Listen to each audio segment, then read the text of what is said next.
voltamos! Seguinte, a gente vai dar continuidade, né, ao que a gente estava conversando sobre variedade linguística. Então, na videoaula anterior, eu estava explicando para vocês sobre a variação fonológica, já expliquei, tá na outra videoaula, e a variação morfológica também já expliquei, tá na outra videoaula. Beleza? Então a gente vai dar continuidade a partir daí, tá? Ok. Bom, existe o que nós chamamos de sintaxe, né? E eu já te expliquei também o que é a sintaxe. É a função da palavra dentro da frase. Bom, se existe o nível, né, digamos assim, sintático, existe o que nós chamamos de variação sintática, ou seja, uma mudança na função daquelas palavras dentro de um contexto, tá? Então, eu posso colocar, digamos assim, com o mesmo sentido, mas cada um fala de um jeito, tá? Então, por exemplo, uma história que ninguém prevê o final é uma forma de falar, tá? Ou uma história que ninguém prevê o fim dela, outra forma de falar. Ou uma história, né, cujo final ninguém prevê, terceira forma de falar. Observa que eu estou falando exatamente a mesma coisa, eu estou me comunicando do mesmo jeito, tudo bem? Só que eu organizo as frases de forma diferente, tá? Então quer dizer que eu vou mexendo na função dessas palavras dentro do contexto. Eu organizei a estrutura sintática, né, de formas diferentes, tá? Então isso é o que nós chamamos de variação morfológica. Beleza? O penúltimo nível, tá? E nós vamos até essa variação mesmo, tá? O penúltimo nível é a semântica, né? E a semântica quer dizer o sentido da palavra. E isso é ótimo, porque muda também de pessoa para pessoa, de região para região. Nós vamos ter a variação semântica, certo? E essa variação semântica, por exemplo, tem aquela frase, né? Eu não posso ver uma vergonha que eu quero passar. Já viram os outros falando isso? Ok, usando a palavra vergonha, tá? Beleza. Só que tem determinadas pessoas que não usam a palavra vergonha. Elas usam a palavra vexame, né? Não, menina, deu um vexame ali que... Beleza. Ocorre que isso está associado com a origem do falante, tá? Está associado com a origem do falante. Isso quer dizer que para determinadas pessoas ou para determinados locais é mais comum usar a semântica vergonha, tá? Para outros é mais comum usar a semântica vexame, ok? Liliane, você me dá outro exemplo, por exemplo, semântico? Claro que eu dou. Tem a ver com o regionalismo? Tem. Esse exemplo que eu vou dar agora está muito associado ao regionalismo, né? Mas funciona. Por exemplo, tá? A maioria das regiões, elas utilizam afasta, né? Vamos supor que você está muito próximo de mim, eu preciso de um espaço, eu viro, as outras pessoas, eu não, né? Mas as outras pessoas vão virar e falar assim, afasta, né? Ok, que semanticamente quer dizer, né? Afasta. No entanto, a gente que mora em Minas, a gente não usa afasta, né? A gente usa arreda, né? Que quer dizer semanticamente a mesma coisa.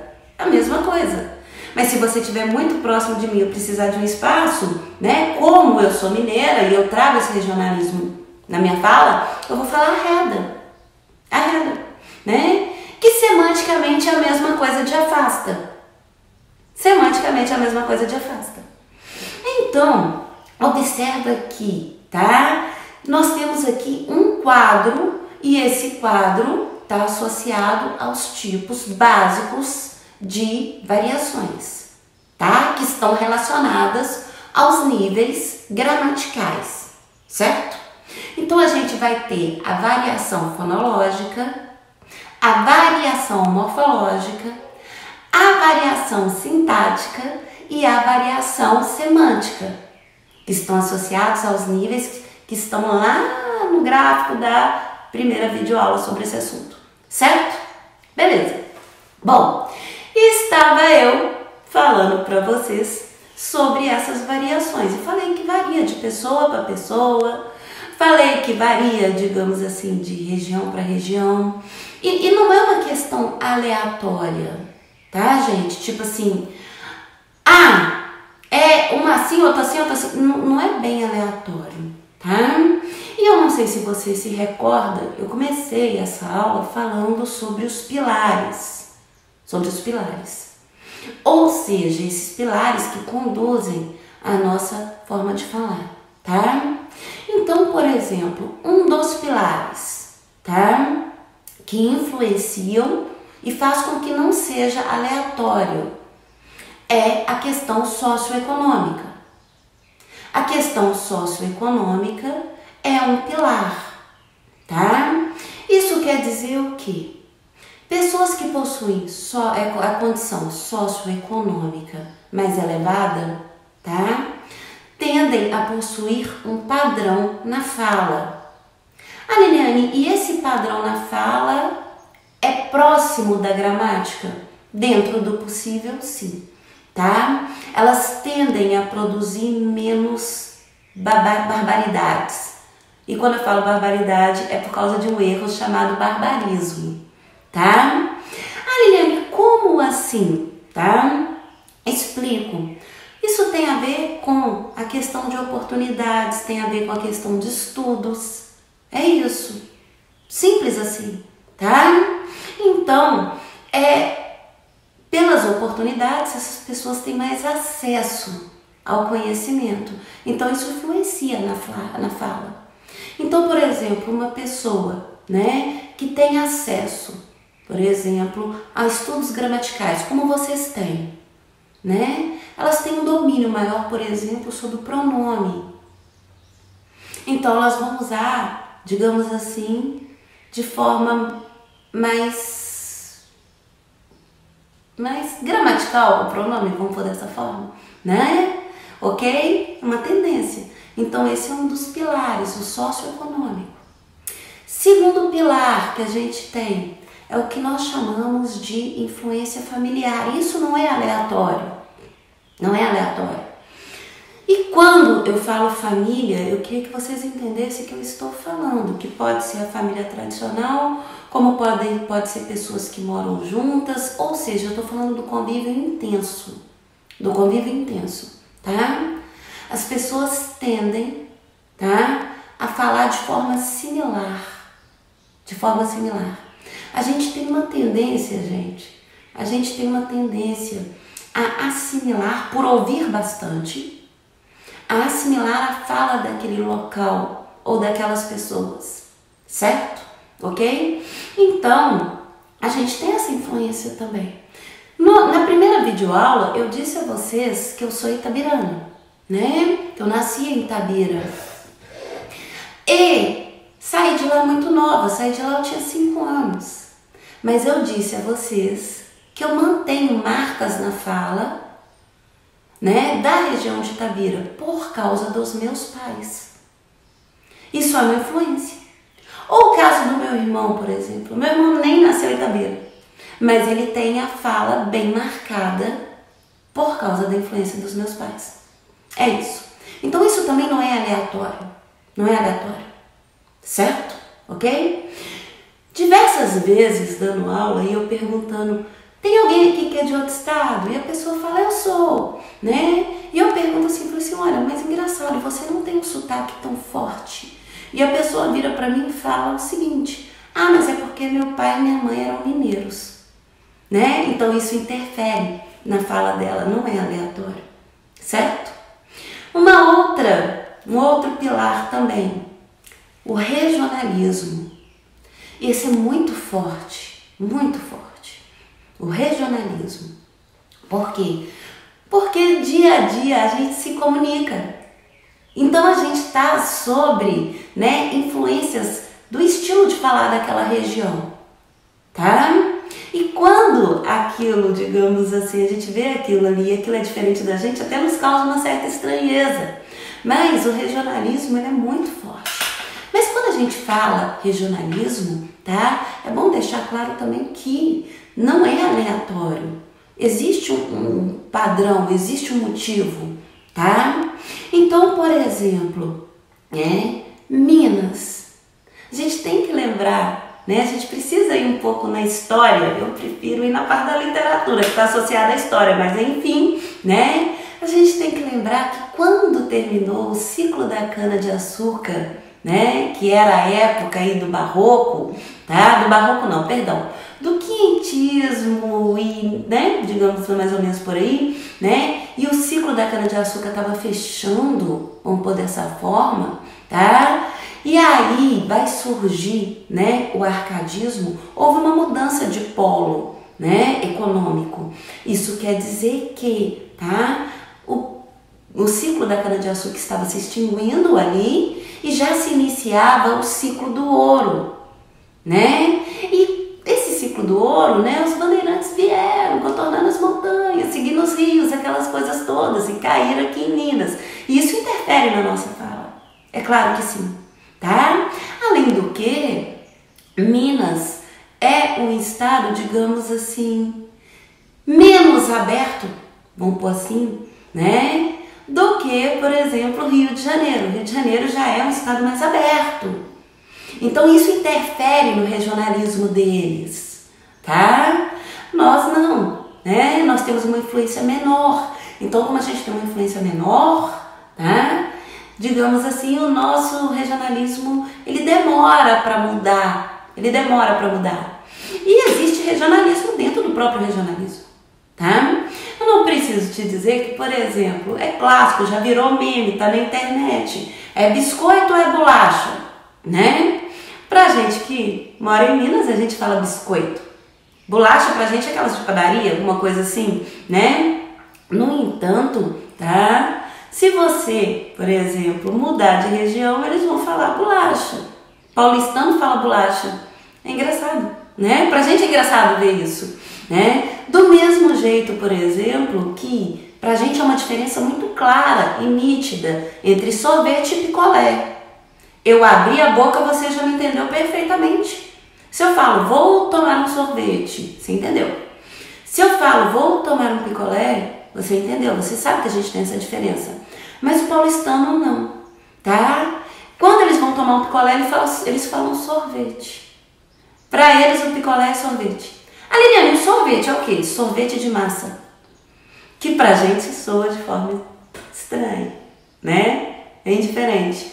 Então, isso nós estamos trabalhando com os estados, né? Dentro do regionalismo. Mas, dentro do próprio estado, tem variedades, né? De uma região para região também pode mudar.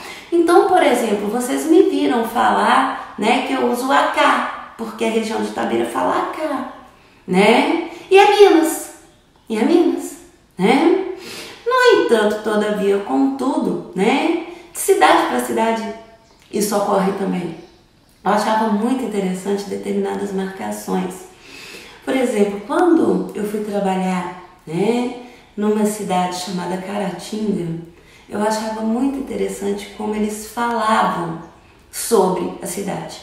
Porque, por exemplo, vou explicar. Se eu tiver que ir a Ouro Preto, eu falo, olha, eu estou indo a Ouro Preto.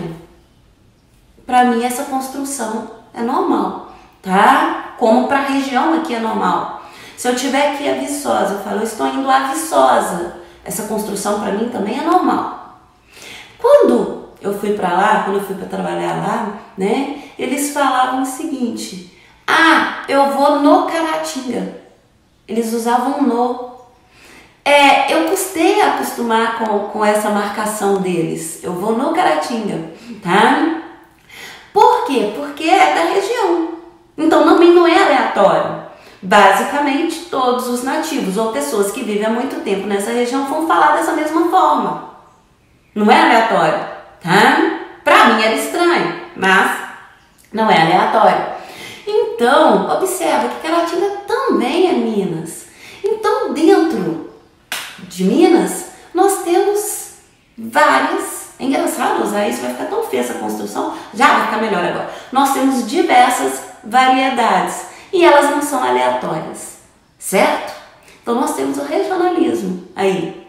Além desse regionalismo, gente, nós vamos ter uma coisa interessante, que seriam as gerações, as gírias, né? As gírias é uma marcação, e é uma marcação que inclui e exclui, certo? Ok. As gírias, elas podem estar associadas ao ramo em que a pessoa trabalha, normal, tá? Igual, por exemplo, médico usa demais, né? Ah, o que você faz? Ah, eu faço neuro, né? Eu faço gastro, né? Reduz a palavra, porque a palavra é muito grande, né? Então ela dá uma reduzida, mas é típico daquela profissão, tá? Beleza. E a gente pode ter de geração também, né? Uma geração ela é influenciada por vários fatores, por vários elementos, ela é influenciada pelo cinema, pela música, pela tecnologia, e tudo isso afeta a forma daquela pessoa falar, certo?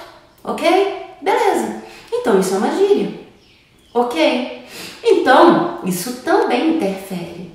Mais uma coisa, por exemplo, eu estava vendo que existe uma expressão agora que é o seguinte: nossa, é de cair a bunda, né? É uma expressão que se usa agora.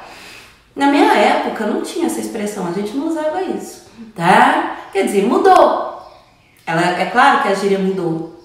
Mas uma coisa é fato, tá? Quando a gente vai ficando mais velho, a gente diminui o número de gírias na nossa fala. A Liliane, por que a gente diminui? Porque existe uma coisa chamada profissão e credibilidade, certo? E aí, como a gente se torna um profissional e quer passar credibilidade, a gente reduz, tá? As gírias da fala. Então, a gente usa muito as gírias quando a gente é pré-adolescente, adolescente, até um tempo que você está ali jovem, adulto, mas depois a gente tende a reduzir. Muito embora uma coisa é fato, ela não vai sair da nossa fala. Ela vai reduzir, mas sair não. E a gente aprende também a controlar. A Liliane, como assim a gente aprende a controlar? É diferente do regionalismo, né? Que a gente vai... Mas a gente aprende a controlar. Por exemplo, se você está numa situação formal, você controla a tua fala para não usar tanta gíria. Agora, se você estiver numa situação informal, você já deixa mais solta a fala. Então, você produz mais gírias. Então, a gente aprende isso, tá? Quando fica mais velho. Bom, e como há essa questão de variação linguística, variedade linguística, existe uma coisa, tá? Chamada preconceito linguístico, tá? Preconceito linguístico. Liliane, quem fala bastante sobre o preconceito linguístico, tá? É um estudioso chamado Marcos Bagno. Ele tem vários livros sobre o preconceito linguístico, aliás, muito bons, tá? Inclusive, um deles chama O Preconceito Linguístico.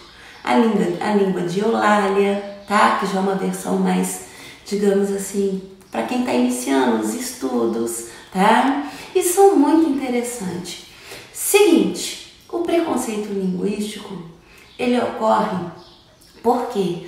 Porque aquelas pessoas que têm uma noção ou um conhecimento razoável, gramatical, como eu disse a vocês, elas tendem a não cometer barbarismos, certo? Não estou dizendo que elas não têm a influência dos pilares que a gente conversou, não é isso? Mas elas tendem a não cometer determinadas falhas. Então, essas pessoas, elas tendem, tá, a não produzir palavras tipo trabalho, problema, né? Sistema nervoso. Elas tendem a não cometer, tá? E aí ocorre que essas pessoas, elas julgam e criticam aquelas pessoas que produzem esses desvios. Julgam como um todo, né? Sem levar em consideração por exemplo, que às vezes o ambiente que essa pessoa vive, o local que essa pessoa vive, isso é super comum. Isso é super comum. Certo? Tá dando para entender? Isso nada mais é do que preconceito linguístico, que é julgar o outro, tá? Pela fala dele. Pela fala dele. Certo? Ou seja, pelos deslizes que ele comete em se tratando de gramática, tá? Deu para compreender? Ok? O que me faz terminar essa aula falando uma coisa para vocês, gente. A gente não deve corrigir ninguém, tá? Liliane, salve em algumas situações. Por exemplo, você é professor em exercício, é seu trabalho ensinar a língua. Segundo, você é o pai ou mãe de alguém, é seu trabalho criar e ensinar essa pessoa. Mas corrigir aleatoriamente, não. Liliane, por quê? Porque você não sabe quais são os pilares que conduzem a fala dessa pessoa. Simplesmente não sabe. Então você acaba passando uma visão de que você é snob. É snob, você simplesmente não sabe, né? De repente naquela região todo mundo fala daquele jeito, né? Então não deve. Além do que, quando se corrige alguém, você acaba criando um constrangimento enorme para essa pessoa. Enorme. Por exemplo, certeza que vocês já foram corrigidos. Certeza. Lembra do sentimento? É horrível, né? É péssimo. A gente tem aquele negócio que a gente quer morrer, né? Quer morrer. Então é desnecessário, é extremamente desnecessário. E caso, mesmo assim, você queira fazer, né? Encontre uma hora certa, uma hora apropriada, dá um toque de leve na pessoa, para que ela não se sinta, digamos, agredida, nem você passe por snob, tá bom? No mais, muitíssimo obrigada por me ter acompanhado até aqui, tá? A gente se vê na próxima videoaula. Um grande beijo para vocês, que Jesus abençoe muito a semana de vocês, muita paz para vocês, tá? Fiquem com Deus. Tchau, gente!